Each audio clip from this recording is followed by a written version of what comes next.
Well, this week we are going through the letter that Paul, an early follower of Jesus, wrote to his friends in the ancient city of Philippi. And when Paul wrote this letter, he was in prison.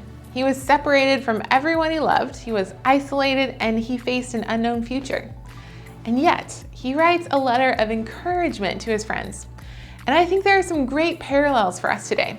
So here's some advice that Paul gives to his friends. He says this: "Rejoice in the Lord always. I will say it again, rejoice.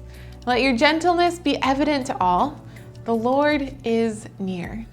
Do not be anxious about anything, but in every situation, by prayer and petition, with thanksgiving, present your requests to God.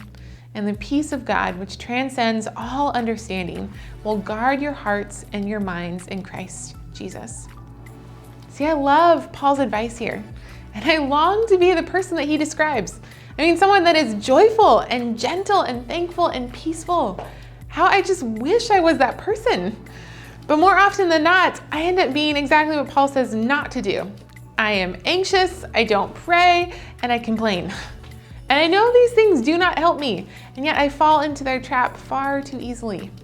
And I think I fall into the trap of being anxious and not praying and complaining because I forget what Paul says in the middle of all this. The Lord is near. I forget that God is right there with me, that he sees everything I'm going through, everything around me, and that he is offering to help me and give me peace. And often I just try to fix everything myself first, and I only go to God when nothing else works. And that's probably backwards. That Paul is reminding us that God is near, that he wants us to talk to him and present our worries and our fears and our frustrations and our desires, that he wants us to give him all those things. And in return, he wants to give us peace, a peace that transcends all understanding, a peace that will blow your mind. That's really what I want and what I need. And if I felt that kind of peace, then it would be a lot easier to have joy and be gentle with people, or not worry about tomorrow, or be thankful for all the good things I have today. And I think that is what Jesus is offering us, that he wants us to experience that kind of life.